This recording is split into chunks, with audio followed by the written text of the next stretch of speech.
So first off, I want to thank everybody for coming back after lunch. We are now at another amazing keynote session, and I have the privilege of introducing Dr. Amber Strong Makaiau, and she's coming from Hawaii to join us. So I'm going to just stop there. It's a full presentation, full 60 minutes. Turn it over to Dr. Amber Strong. Here you go. Aloha. Welcome, everybody. The title of my talk today is Developing Leaders of Social Justice in Education. I'm Amber Strong Makaiau, and I work at the University of Hawaii at Manoa in the Institute for Teacher Education and at the Uehiro Academy for Philosophy and Ethics in Education. And I also have the privilege of partnering with Hanaho'oli School as their Professional Development Center Director. So this talk today is framed around the quote that you see on your screen right now, and it's from Eric Hoffer, who states, "In times of profound change, the learners inherit the earth, while the learned find themselves beautifully equipped to deal with a world that no longer exists." And I hope that everyone can agree with me that we are indeed in a time of profound change, growing climate consciousness, massive income inequality, extreme and visible examples of a divided society, increased integration of technology into our daily life, resistance to evidence and science-based policymaking, protest and progress against racial injustice, voter suppression and increased activism, renewed interest in the arts, the diversification of leadership, and the growing call for a more socially just forms of democratic governance. And embedded in this call for a more socially just democratic society is a growing interest in social justice education. And today I'm here to share with all of you the work we're doing in Hawaii to cultivate and nurture leaders in social justice education. Leaders who are both teachers and learners who are beautifully equipped to respond to our rapidly changing world by creating school communities that promote a better future society for today's children. So I've organized my talk into 5 sections. I'm going to start a little bit with who I am, what my identity is, my positionality, and what my context of teaching and learning is.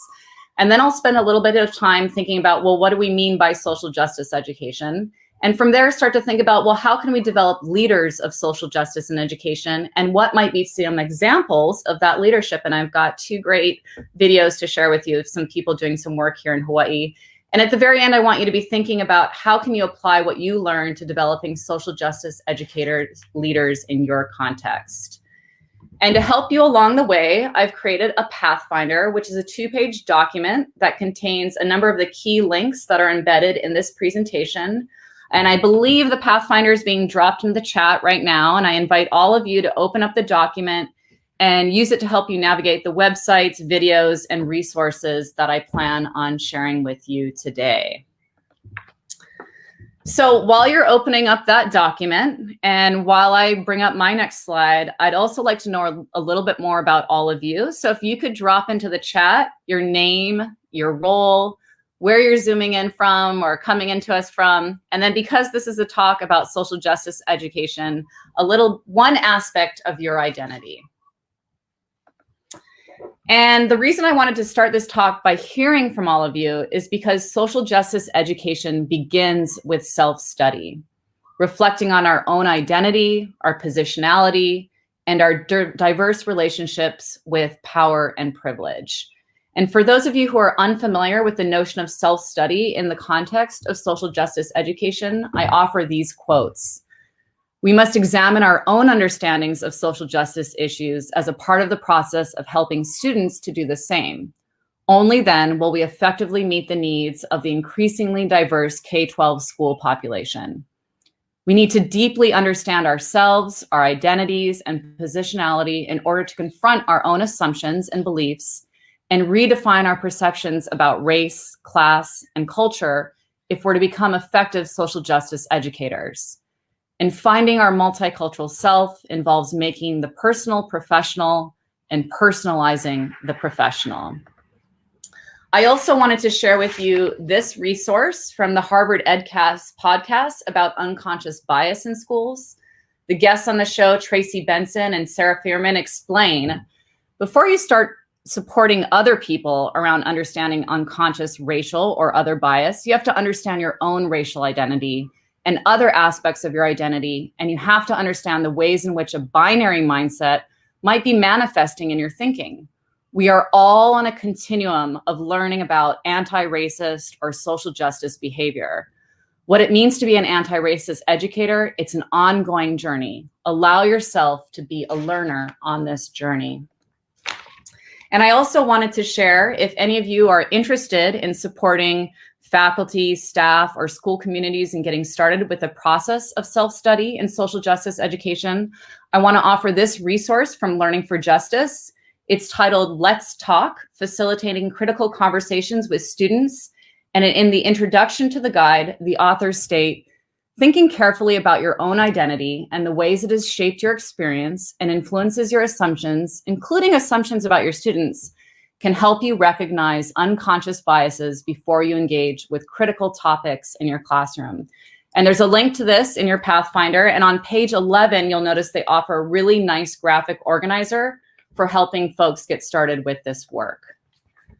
Okay, so what about me? Who am I? What's my identity, my positionality? In this slide, you'll see a picture of me around age 5. I was born and raised in Hawaii and only left the state while attending college in California during my 20s. My parents both identify as white, and my father also identified with his Native American heritage. My mom was born and raised in Hawaii, and my dad's family moved to Hawaii when he was in middle school. My mom came from a pretty privileged socioeconomic status, and my father came from a lower socioeconomic status whose family achieved a higher status through service in the military. In our house, we spoke English, and we are encouraged to explore multiple religions and philosophies. And in the picture on the right, you'll see a picture that was taken of my family and I this summer. I'm married to my husband, Jared. We have 2 children. I identify as a female and I'm able-bodied. In general, I describe myself as having experienced privilege throughout my life because of my race, ethnic background, class, culture, language spoken at home, and sexual orientation. In the next couple of slides, I'm going to share a little bit more with you about my particular identity story. My ancestors, Amos Starr Cook and Juliet Montague Cook, sailed from Boston in 1836 and reached Honolulu in 1837. They were members of the American Board of Foreign Missions, and upon arriving in Honolulu, were put in charge of the Chief's Children's School. King Kamehameha III was among the first students at the school, where instruction was in English, and all 5 of the next ruling monarchs were students at that school. One of their children, Charles Montague Cook, and his wife, Anna Rice Cook, my great-great-grandfather and grandmother, used this foundation to initiate a number of business and philanthropic endeavors. Their impact and involvement in the local community afforded me many opportunities and privileges throughout my life. My father's family also traveled to Hawaii by boat. My grandfather was in the military and in the early 1960s was stationed at Fort Ruger on Oahu. My father started his education in Hawaii at his local public school, and then for high school attended Punahou School, a large independent school where he met my mother. They were high school sweethearts, and after attending college in Colorado together, made their home in Hawaii, where they raised my brother and I. As a child, I attended Hana Hau'oli, which is a 100-year-old progressive school. The school was a collaboration between progressive educators in Chicago and Hawaii, including Dr. John Dewey. I graduated from Hana Hau'oli in 1989, and this foundational educational experience laid the groundwork for my professional work in education, including my interest in inquiry, interdisciplinary teaching and learning, the intersection of democracy and schooling, and social justice education. In 6th grade, I left Hana Hau'oli and I attended Punahou School, which is the same school that Barack Obama attended. If folks are familiar with the work of Lisa Delpit, Punahou is where I learned about the culture of power. At Punahou, I learned more about prevailing systems of power in the US and had access to privileged knowledge, social connections, and tools for communication. I also cultivated a lens for critical analysis of myself and the world at large. After Punahou, I moved to California, where I attended the University of California at Santa Cruz. And upon reflection, I must say this was a little bit like returning to my progressive roots in education. At UC Santa Cruz, we had a narrative evaluation system, and much of my coursework in psychology and education emphasized multiculturalism and social justice. One example was a course I took titled Race, Class, and Culture in Education. And in this course, we had to develop a research study at a local field placement. And I chose to investigate how teacher expectations shape student performance at a middle school in San Jose. And while I was conducting interviews for this course, a Mexican-American student said to me, "Miss Amber, I wish I could be white like you." And all the while growing up in Hawaii, I'd never wanted to be white because socially, I didn't feel like I fit in as well with my multiracial peers. However, when this young boy said this to me, it made me acutely aware of the power and privilege I was afforded because of the color of my skin. And based on this experience and more, I returned to Hawaii strongly determined to learn more about how I could apply what I was learning about multicultural, culturally responsive, and social justice education to teaching and learning in the state. And as a part of my journey, I became a social studies teacher at a small public high school on the Hawaiian island of Oahu, where the majority of my students identified as Native Hawaiian. And at this high school, I experimented with progressive approaches to teaching and learning, including using philosophy for children to teach social studies. I also had the good fortune of working at the school the same time that the Asian Pacific Islander Youth Violence Prevention Center was doing work on campus. And this is how I got to design and teach a culturally responsive ethnic studies course. This was done with my colleague, Makaiau Glasgow. And in 2011, the course was recognized by the Southern Poverty Law Center's Teaching Tolerance Program, Now Learning for Justice. And here's a short video that captures a bit about the spirit and impact of that course.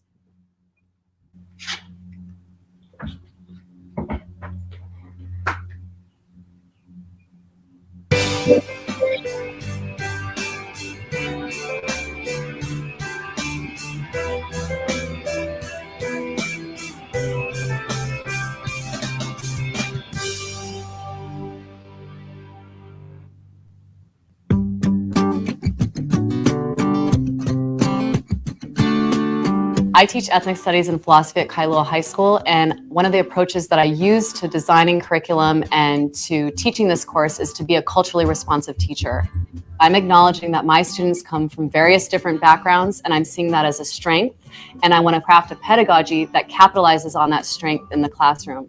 I felt uncomfortable assuming which ethnicity everyone else was, and uncomfortable with people making assumptions about me. Do you feel uncomfortable when you walk around in the hall every day at school and make assumptions about people? Or do you think that this was uncomfortable because maybe you were going to have to share it in this class? I thought I was going to have to share it, so I was getting kind of nervous. When you actually become accountable for your assumptions, that's what makes you nervous. And we're using the tools of critical thinking so that they're working on their thinking skills while they're negotiating this academic discourse related to who am I, do I belong, how do I relate to other people? There's different levels of being local. And so I have a question then. If there's different levels of being local, do you think there's different levels of respect that local people give to other people? It gets them to look at assumptions and to start breaking down their prejudices. And these critical thinking tools can transfer across any discipline and any content area. And one of the critical parts of our discussions is that they have to be done in an intellectually safe environment so that students feel comfortable sharing what they really think about things and using specific examples from their life. Second grade, I remember like we were living on the streets. It's something very personal, something very deep that I always had to hide from everybody because I didn't feel like I would be accepted. Like I can share it now because I feel like we came together as a family. The teaching strategies I don't think are unique to me as a person. I think that these are things that teachers across the globe can be using in their classrooms. And I'm seeing that there's a direct relationship between the social emotional aspects of who we are and the cognitive development that we experience. You can use what you learn about other people's opinions and what you learn about yourself from those people's opinions, and you can apply that in the future. And I've learned that the only way that I'm going to get my students to be able to develop their critical thinking is that they need to be emotionally connected to the content that we're studying. And they need to do it in this community of inquiry where they're really interested in hearing what other people have to say about things. I need to know, how does everyone feel about being local? People who are not local, how does that make them feel to be left out? Hawaii has all these students from diverse backgrounds. And I think that this is what brings joy and interest to my teaching and keeps it new and different. Okay, awesome job, you guys.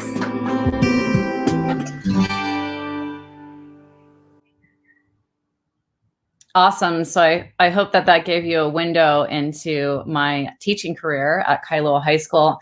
And I also want to mention that in your Pathfinder, there's a link to a journal article that was published by the Oregon Journal of Social Studies, which outlines the research that was done on this course and its impact. And in that paper, you're going to notice that Kailua High School was the first public high school in the United States to require ethnic studies for high school graduation. So currently, I teach at the University of Hawaii, which is a large public land-grant university located in urban Oahu. I also partner with the Hawaii State Department of Education to lead pre-service teacher education and professional development for in-service teachers. And if you're unfamiliar with the Hawaii State Department of Education, we have a statewide public education system. And then last but not least, I'm the director of Hanaholi School's Professional Development Center, where I serve as a bridge between the university and the school to offer public programming related to progressive education. And as a part of my work as a progressive educator, scholar, researcher, and teacher, I do a lot of thinking and work related to social justice education. So for this portion of my talk, I want to shift from my life story to digging a little bit deeper into what I mean by social justice education. And you'll see I'll be leaning on the tremendous work of the philosophers, scholars, and educators who've come before me. So I wanted to start with this slide because I believe when we talk about social justice education, we have to keep in mind the relationships and, more importantly, the tensions that exist between democracy and school, individuals and society, and present action and a better future. So a lot of my thinking about the relationship between democracy and education has been shaped by the thoughts of early progressive educators who helped to shape my elementary school experience. And about democracy and education, John Dewey states, democracy has to be born anew every generation, and education is its midwife. That is, the continuation and evolution of a democratic governance is not guaranteed. It's an ongoing human project which relies on education for the purpose of a democracy. John Dewey's contemporary, Francis Parker, had similar sentiments, and believed that children could only learn how to live in a democracy if they had the opportunity to experience an ideal democracy in school. He stated, a school should be a model home, a complete community, and embryonic democracy. And to help us think a little bit more about democracy, I turned to Bettina Love, who's a contemporary scholar and activist and who's established the abolitionist teaching and school movement. About the intersection of democracy and schooling, Dr. Love writes, I don't mean democracy narrowly defined as voting, paying taxes, and knowing how the government works. Instead, I'm referring to something much deeper, teaching rooted in the internal desire we all have for freedom, joy, restorative justice, that's restoring humanity, not just rules, and to matter to ourselves, our community, our family, and our country with the profound understanding that we must demand the impossible by refusing injustice. And this is where we begin to enter that tension between present action and a better future. Social justice education is based around this principle that we must do the work now, actively and explicitly to address current injustices in schools if we want to create a better future. And this is so eloquently put by John Dewey in his 1916 publication, Democracy in Education. He states, as a society becomes more enlightened, it realizes that it is responsible not to transmit and conserve the whole of its existing achievements, but only such as make for a better future society. The school is its chief agency for the accomplishment of this end. However, moving from the philosophical to the practical, when reflecting on the successes and failures of the lab school at the University of Chicago, John Dewey stated, the problem of the relationship between individual freedom and collective well-being is today urgent and acute, perhaps more so than any time in the past. The problem of achieving both these values without the sacrifice of either one is likely to be the dominant problem of civilization for many years to come. The schools have their part to play in working out the solution, and their own chief task is to create a form of community life and organization in which both of these values are conserved. And herein lies the tension between the individual and the common good that we're seeing playing out in our diverse democracy today. How can we honor both individualism and the collective well-being as we work towards creating a better future society? And this is where I turn to Paulo Freire and Miles Horton, who talk about the importance of creating classroom communities of inquiry where students, teachers, through dialogue, engage in critical or problem-opposing approaches to education. And a critical or problem-opposing approach is where students and teachers have the opportunity to come to see the world not as static reality, but as a reality in the process of transformation. Through community, dialogue, and inquiry, liberation is achieved, and through educational practice that is both liberatory and participatory, that simultaneously creates a new society, involves the people themselves in the creation of their own knowledge. And through building meaningful relationships with peers and teachers, honoring both individuals in the room and the whole group, keeping an eye on the future and staying present, thinking deeply about what matters most, and through the social construction of knowledge, we open our minds and hearts so that we can know beyond the boundaries of what is acceptable, so that we can think and rethink, and so that we can create new visions and make education the practice of freedom. So these are actually the goals of the progressive education movement, which aims to develop self-actualizing individuals who can take charge of their own lives and fully participation in the creation of a greater public good. And this is from Alfie Kohn, a contemporary progressive educator who outlines the essence of progressive education. And you can see he includes social justice. A sense of community and responsibility for others isn't confined to the classroom. Indeed, students are helped to locate themselves in widening circles of care that extend beyond self, beyond friends, beyond their own ethnic group, and beyond their own country. Opportunities are offered not only to learn about, but also to put into action a commitment to diversity and improving the lives of others. And to further unpack what's meant by social justice education, I've got these great quotes from me. I'll highlight a few. Teaching is a political act, and schools have the power to promote a more socially just society through the curriculum, pedagogies, and institutional structures they develop and maintain. As teachers, our job is not to simply lessen the harshness of social inequities in school, but to change the conditions that create them. And hope rests on today's process of working to change the world rather than the promise of a better future somewhere else. And I wanted to wrap up this section of my talk by sharing one of the most important resources that I've come across for school communities that are interested in starting to further their process of carrying out social justice in education. And these are the Learning for Social Justice standards.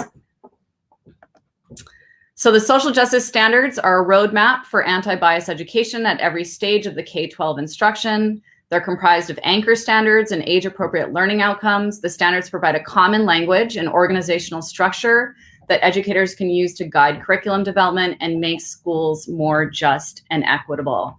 And at the bottom of this slide, and also in your Pathfinder, you'll find a link for downloading the social justice standards, and I highly encourage you do so. I think you'll be really impressed with what you find. So just like other state standards documents, they are built around this understanding by design model where they start with the end in mind and outline what we want students and teachers to know and to be able to do as they work their way through the continuum of teaching and learning around social justice education. They also give us a framework for thinking about assessment in the context of social justice education. We can use them to help determine whether students and teachers have achieved the goals of social justice education. And finally, they support us in designing instruction, which is the how we need for moving us towards more, towards meeting these aims of social justice and education. So the standards are broken up into 4 domains, and they're based on the work of Louise Derman Sparks and Julie Olson Edwards, who wrote the best-selling National Association for Education of Young Children publication, Anti-Bias Education for Young Children Ourselves. You know, the original focus of their work was on early childhood education, but they helped to frame the social justice standards, which can be used in early childhood all the way through adult education. And the standards are broken up into 4 main goals or domains. Each child will demonstrate self-awareness, confidence, family pride, and positive social identities.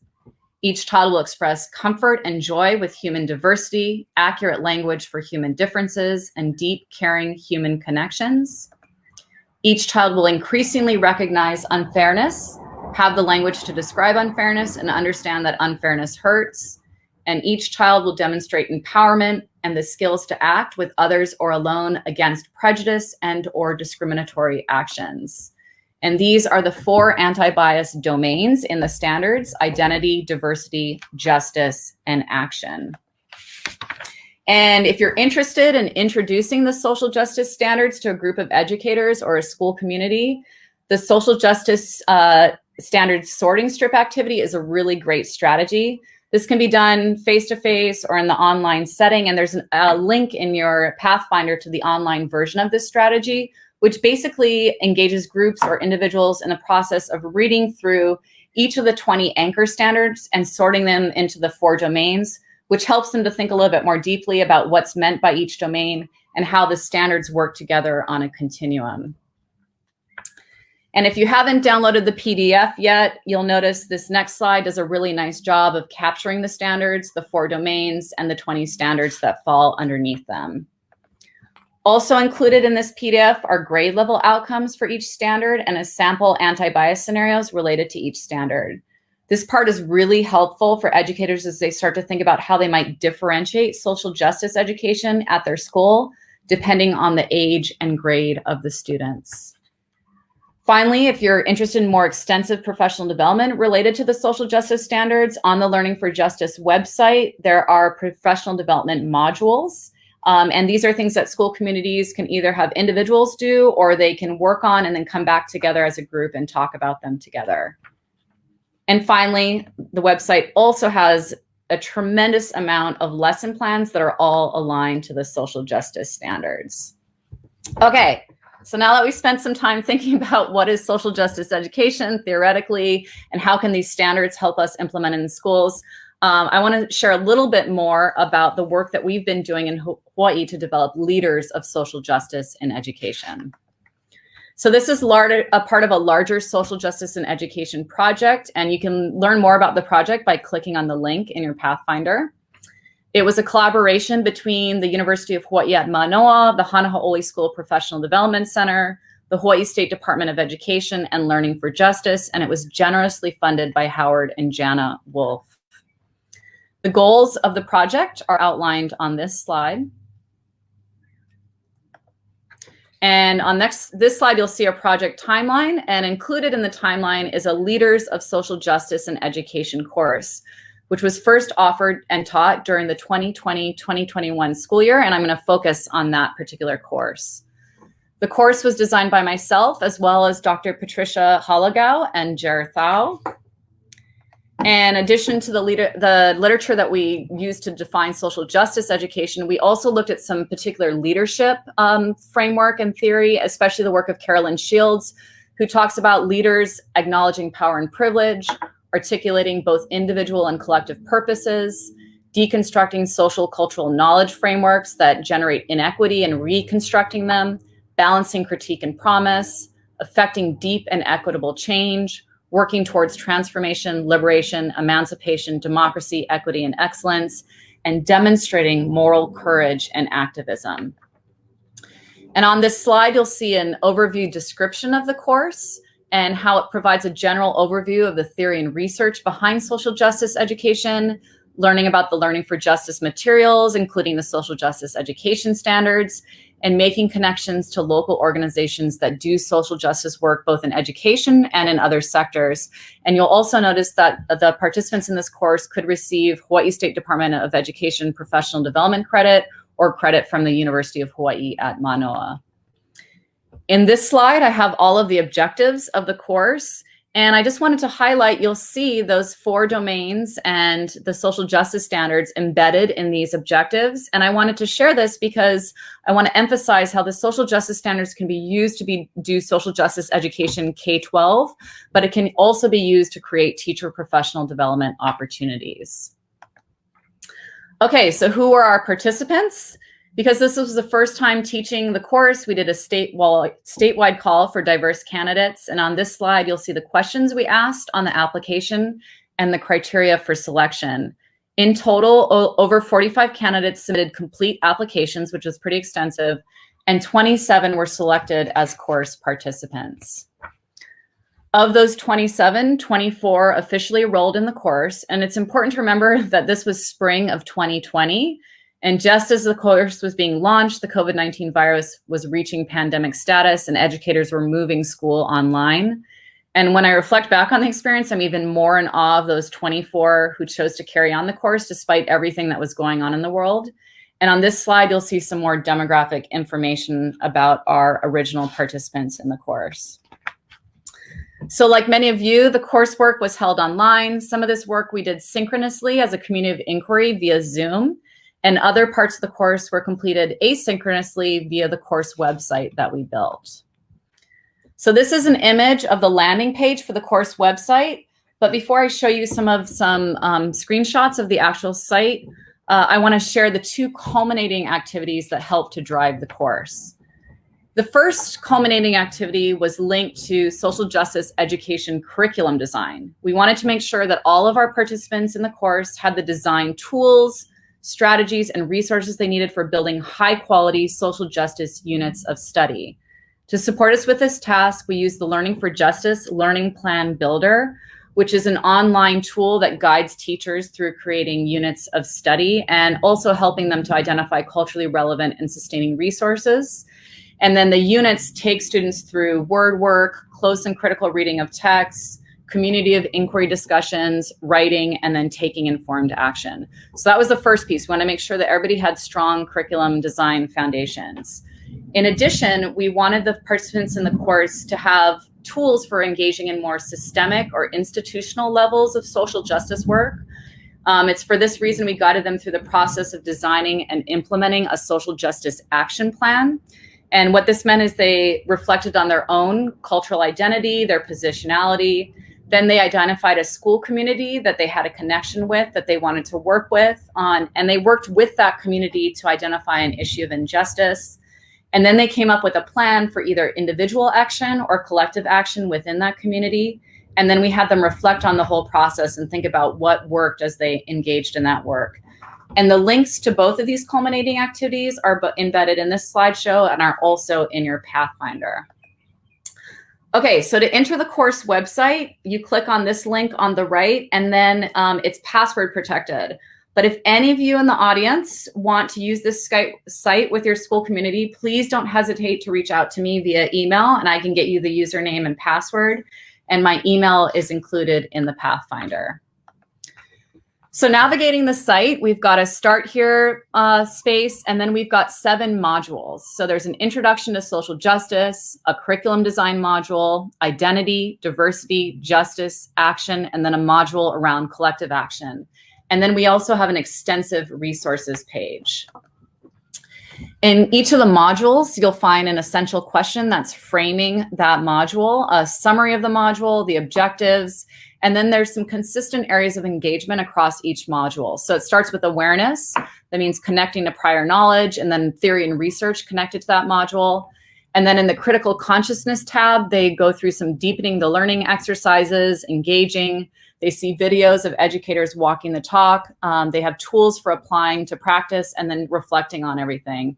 And then in the action piece is where they're working on either their curriculum design or their social justice action plan. Because this was online, we did develop some tools for folks to be able to do this work asynchronously. So for both the journaling and taking notes activities, we used Google Docs. For video sharing, we used Flipgrid. For discussion that wasn't live or with us on Zoom, we used Slack. And then, of course, we used Zoom to come together for some community of inquiry meetings. And finally, I just wanted to share, we have this really extensive resource page. So this might be enough for you to want to jump in here, that folks can go through all these resources by resource type, learner levels, and the teaching tolerance, learning for justice, social justice standards domains. Okay, so now with the remainder of our time together, I want to highlight a few of the social justice action plans that were completed during the final offering of this Leaders of Social Justice in Education course.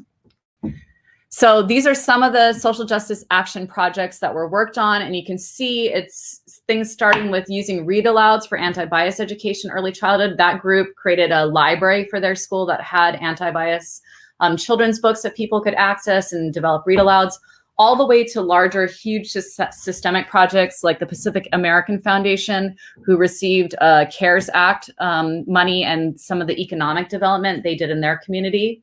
But what I'm going to highlight is I'm going to highlight an example from the elementary setting and then an example from the secondary setting.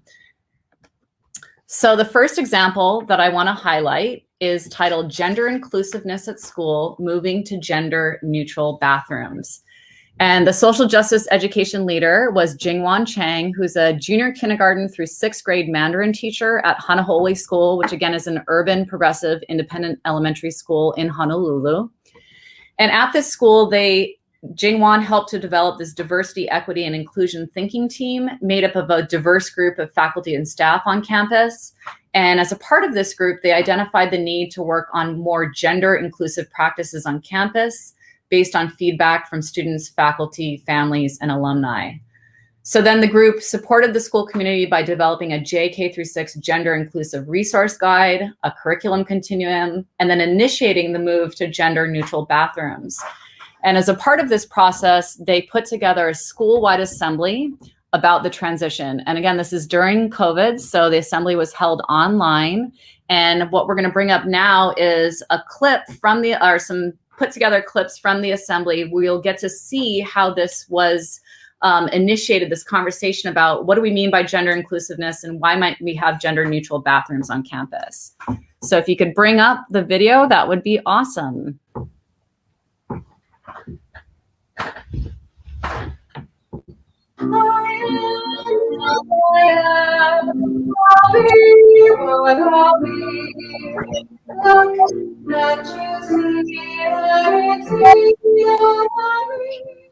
Will you please join us in saying, be yourself. Ready, begin. Be yourself. Good morning, everyone. I am excited for today's assembly. And before we get started, I just want to thank the team of teachers and administrators who have been meeting regularly and working hard and thinking carefully to plan for and prepare for today's assembly. And you will know who they are because you will hear their voice today during assembly. Over the past couple of weeks, we have changed the signs for the bathrooms. Instead of having signs that show separate bathrooms for boys and girls, the bathroom signs now say all gender, which means that these children's bathrooms are now available to all children in your class. Mr. Gillespie and his team did the work to change these. This is what the new signs look like now. I'm sure you've noticed them. Good morning. You may also notice other new signs all around the school. Here are some signs created by Kukuna Okala students to help remind us to be inclusive and welcoming to everybody at our school. I'm going to have Ashley say something.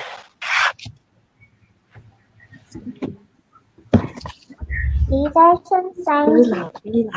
These are some signs we made, and we put them all around the school. We made the signs. We made these signs because we wanted to help other people, and we believe that all people can be free and be treated with mutual respect. What did we all say?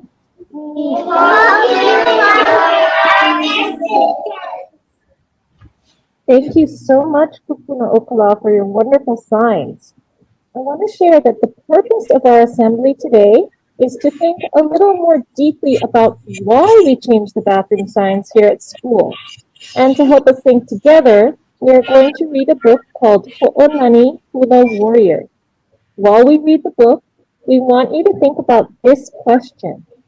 What is the connection between Ho'onani's story, the Kukuna signs, and why we changed the bathroom signs here at Hanaha'oli? So, before we read the book, we want to introduce some words and people from the book. The main character in this story is Ho'onani and her Kumuhina.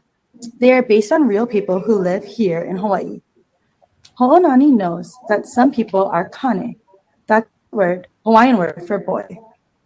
Some are wahine, the Hawaiian word for girl. But she feels like she is in the middle. Kumuhina, is also in the middle.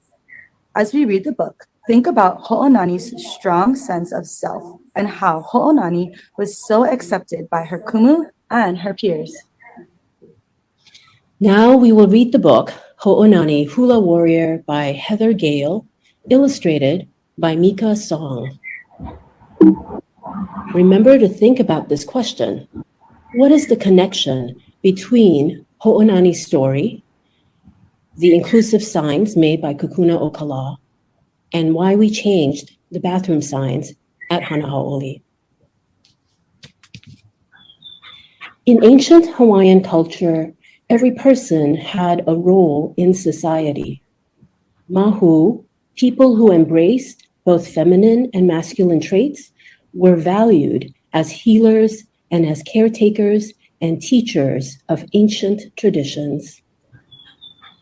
In Ho'onani Hula Warrior, we hope to show that in the spirit of this Hawaiian tradition, we can make room for all people, kane, wahine, mahu, those in the middle, and show every person the same unconditional acceptance and respect. All right, so now that we've finished the book and we've watched the video so you can see Ho'onani in person, we want you to think a little bit with your home group about the question that we heard at the beginning of assembly today. And again, the question is, what connections can you make between Ho'onani's story, Kukuna's signs, and about being inclusive, and our new bathroom signs at Hanahau'oli? Remember, all ideas are welcome, and as long as you're being respectful of everyone at our school, please take some time thinking and sharing with your home group. You can put yourselves on mute and have a short conversation, and I'm going to give you about 5 minutes, and then we're going to ask some of the home groups to have either their teachers share out loud, or you can put your ideas in the chat and we'll read them out loud. So, all right, let's bring everybody back to our large school group. And we've got some great ideas in the chat here that I'd love to be able to read out loud and share with all of you.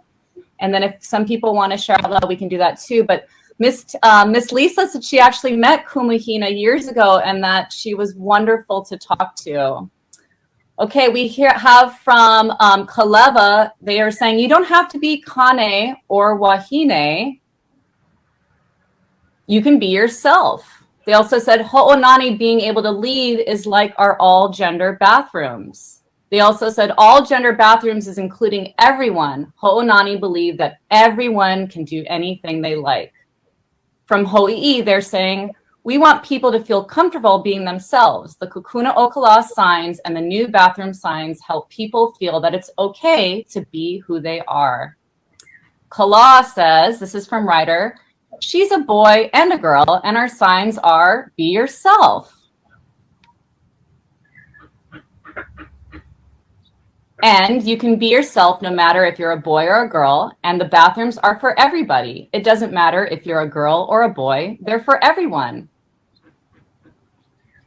Hannah says, Ho'onani felt in between, and our signs are kind of like in between, because you can be anything you want to be, and that's okay. There's no boy or girl bathroom, so if you feel in between and you still need to go to the bathroom, you can. Kai Malik says, just be you. Ho'onani felt not like a boy or a girl. She felt in between, and our school, that bathrooms can be like that. All people can go, and it's kind of like the same thing. Okay, from Kaleva, girls and boys are the same, and it doesn't matter what gender you are. From Mr. Travis's class, my class feels that everyone should be equal. It doesn't matter if you're a boy or a girl, just be yourself.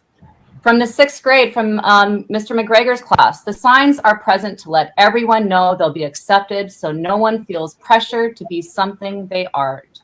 Thank you for being part of today's assembly, which is just the beginning of conversations about what it means to be inclusive, and what it means to be in the middle. To close this assembly, we would like to share this quote from President Joe Biden from earlier this week. America is stronger at home and around the world when it is inclusive. Now please stand for the school song. All right, I hope you could see in that video, it started with a song related to what they were going to be thinking about, a message from the head of school, and then having the kids construct their own thinking around what all this means by making an interaction between some signs that the K1 class, that's Kukuna Okala, had been working on, as well as the story they read and seeing the video and then coming together and thinking about it. And you can see this was done on that JK, junior kindergarten, all the way through 6th grade level. And it had a curriculum design element as well as larger institutional change.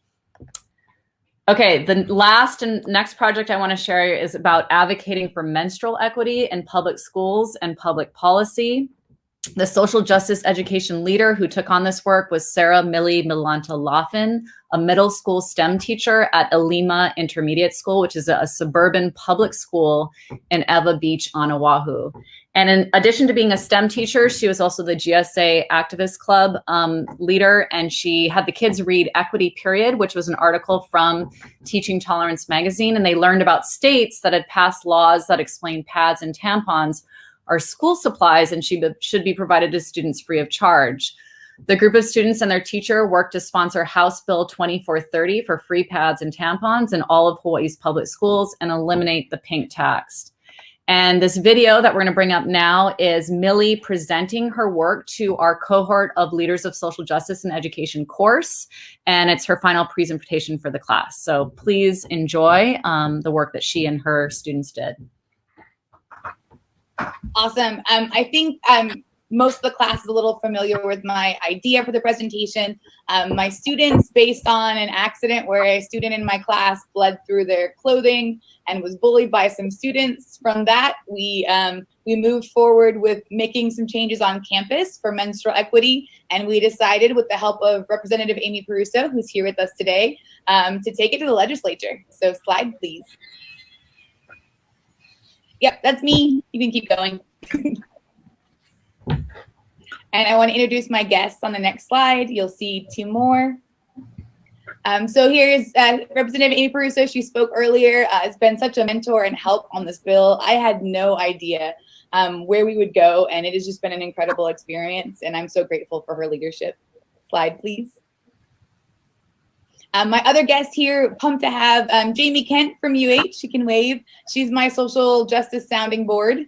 Cheryl is here and was incredibly helpful, a retired teacher who we met on social media, who helped my students move forward, and even met one of my students at the legislature to help them testify. And I think Moana is here from I Support the Girls Hawaii, who's keeping us stocked in tampons and pads at school. So love that. Thank you. I could get so deep into this, but I know time. I really enjoyed, as we've gone on this menstruation journey, learning more about the Native Hawaiian experience when it came to menstruation, whereas kids today, because of colonization, have such a stigma to what periods are. That was not the case for Native Hawaiian communities. And there's some amazing papers that I've hyperlinked, but I'm not gonna get all academia on you, but it's just to say that when we look at why we have such a negative stigma to menstruation and periods, that comes a lot from the colonization and missionary base being here in Hawaii. Click, please.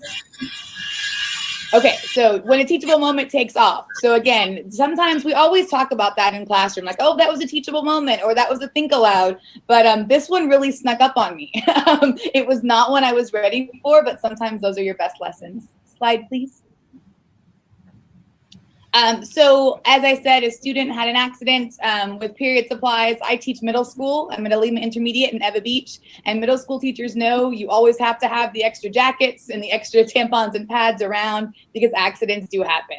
And so what we did as a response on campus to that activity, we wrote a grant on Donors Choose to start a menstruation station on campus. We stocked it fully so kids would have the supplies they need.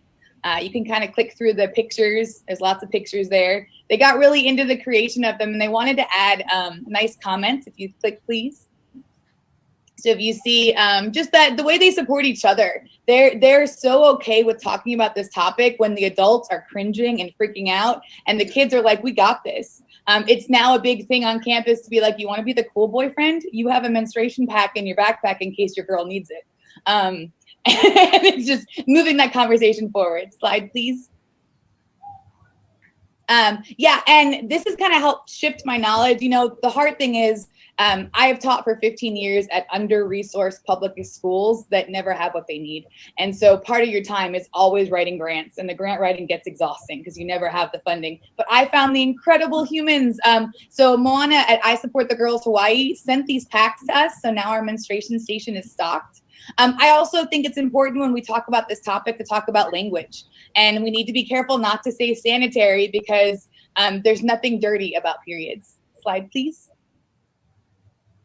Yeah, so from our school to the state legislature. So if you go to the next slide, and again, the idea of how these things work in life is a little spooky sometimes. I got this issue of the Teaching Tolerance magazine out of my mailbox right after we had kind of started on these projects. And it talked about the legislative look at making menstruation equity a topic at states around the country. And one of that was to get rid of the pink tax, which is tax that typically female presenting people tend to spend on products, and also to make sure that schools are giving these supplies to people who need them. Click, please.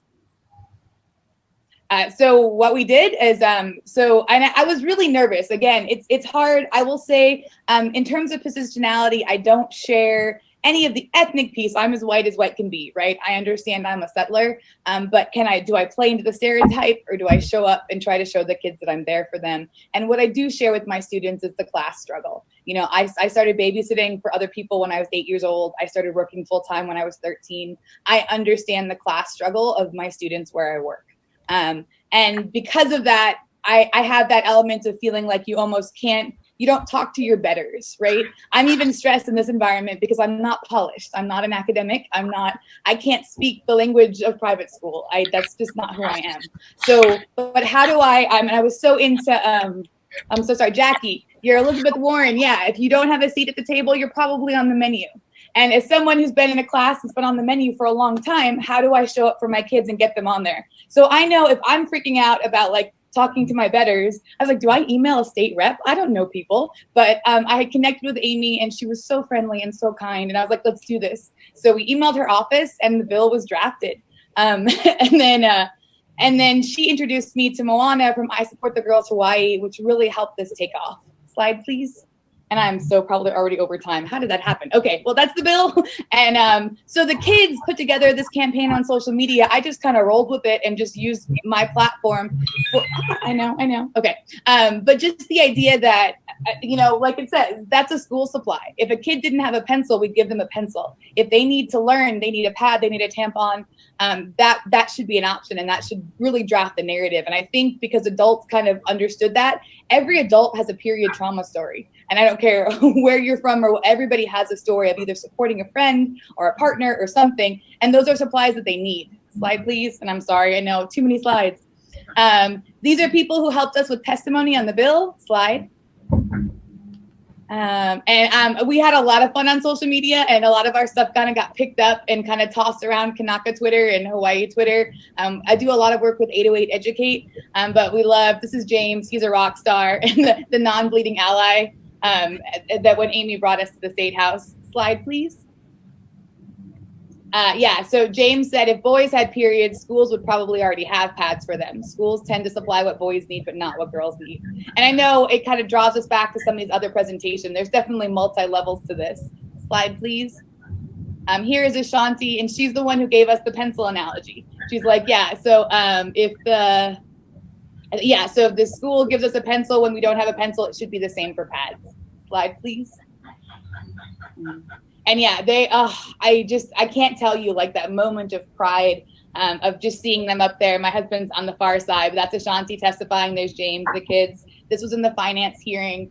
The thing that was hard, again, I do see everything through a class lens. That's just my lens. And there were a lot of comments when we'd go into these spaces because people didn't believe my kids were public school kids, or they wanted to know what private school they went to, or they wanted to, or there was like little like, oh, those Eva Beach kids, oh.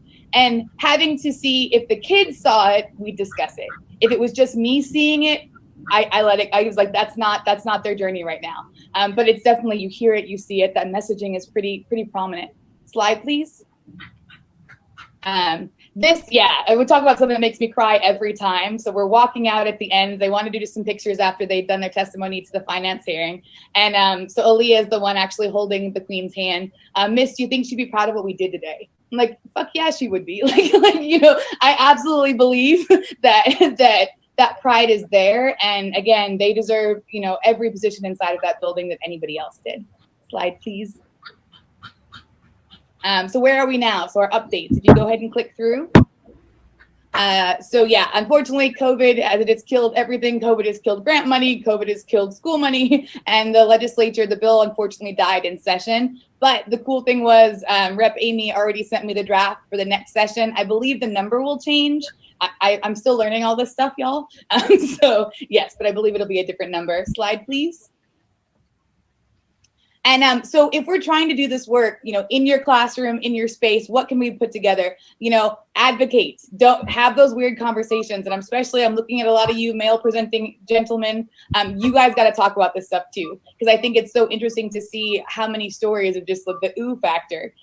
So advocate for menstrual equity. Show compassion. It sucks. One of the problems, as Kelsey was talking, we have a lot of fights at my school. A lot of schools have that experience. So their solution to fights is, you get a 3-minute passing period. You can't change a tampon or a pad in a 3-minute passing period. And then I think people feel like kids are using periods as an excuse. I as a faculty member can't get to change my pad. So I can't imagine what that's like for a student.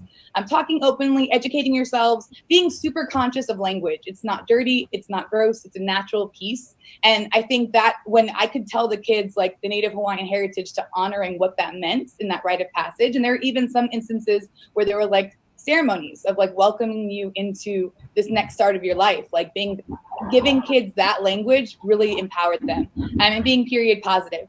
Slide, please.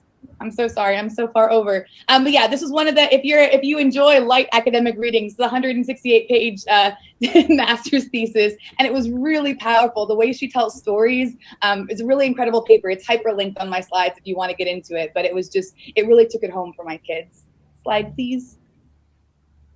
And so this is one of the things when we talk about for our kids, and I think social justice work, why this class is so powerful for me is because often this is lonely work. If you're the social justice teacher at your school, you're often alone, you're often the weirdo, you're often the bringing up stuff people don't want to talk about, and it's hard. So I think having community and having cohort of people like you today, it means the world to me. A community organizer, when I worked in Houston, talked about how if you can't see it, you have to be it. And that's hard for our kids. It's hard for adults. And it's been something that I haven't been ready to take on. But if we're talking about that for social justice, we have to do that. Also for kids, their attention they've got from this, now it got to their heads a little bit. I had to check them a few times because the adults kept thinking they were magic, and they should get all those accolades. But you're not done. You are just starting on your journey as an activist, as an organizer. So, but what I realized was the power of turning accolades into access for the students. So we applied for GLSEN's GSA of the year. So GSA is Gender Sexuality Alliance. Of 8,000 clubs nationally, we won. And if it was a non-COVID year, we would have gotten to go to New York and go to a red carpet and go see Hamilton. They were so excited for Hamilton. But COVID meant we had to accept it over Zoom. It was just a big deal for the kiddos. Slide, please. And and I'm sorry that went way over, but this is really, really important work. Shout out to our visitors here today. Again, I cannot tell you, I'm going back to Cheryl because this lady had never met me in person. And what happened was on the night of the first testimony at the State House, where I wanted to be there for my kids, I was in Washington, D.C. during the impeachment hearings advocating for public health funding, which is really funny because then our public health system fell apart for COVID. And I was terrified the mom and the student testifying wasn't able to find it. And so Cheryl, as this retired teacher who met me on Twitter, showed up at the legislature, testified, and helped my kid testify. And I just think about these mentors throughout our lives who have met us, from Amy being willing to go ahead and help me on this journey, Cheryl, Moana keeping us stocked in pads and tampons, Jamie listening to me freak out. This is not a journey you do by yourself, and I'm just grateful for everyone willing to be on it with us. Mahalo. All right, and I know we're right at the hour mark, so I quickly want to wrap up with some final reflections about the course. There is a moral calling of social justice education leadership, requires passionate determination. I think you saw that in our presentations here. Holding the space, you have to create time during the school day or during people's lives to do this work. It's about unifying the collective, so bringing together educators with other community organizations to do this important work and having a deliberate framework for social justice leadership. So if you can, I know we're running out of time, write in the chat, how might you apply what you learned to develop leaders of social justice education in your community? And I will share some of my next steps. We have a brand new Master's in Progressive Philosophy and Pedagogy at the University of Hawaii at Manoa to do this work. We're continuing to offer workshops through the Hanaho'oli School Professional Development Center. And we also have a blog on progressive philosophy and pedagogy that we encourage people to contribute to. All the links to learn more about these initiatives are found in your Pathfinder. And if you're interested in applying to the program, applications are due February 2023. And in closing, I leave you with this quote again: in times of profound change, the learners inherit the earth, while the learned find themselves beautifully equipped to deal with a world that no longer exists. Mahalo, and thank you for letting me share today. It's been such a pleasure, and please be in touch. So I just want to come on and say thank you from the bottom of our hearts for sharing the work that you've done for social justice. And I think it inspired us all to keep moving forward in that direction. And definitely, hopefully we get to partner and work with you and continue this work. So thank you for being a keynote. Thank you everybody for staying. And if you can, please thank in the chat. Oh, we have a couple. I plan to use resources to enhance my social justice effort. Encourage students to attend school board meetings and speak about issues they need improved on. So cool. Very, very encouraging. Awesome. Now it is time to go. Don't hesitate to reach out. I'm available. Thanks, Andrew. Thank you. Thank you, everybody. Oh, digging into the standards. That's amazing. Perfect. Thank you all so much.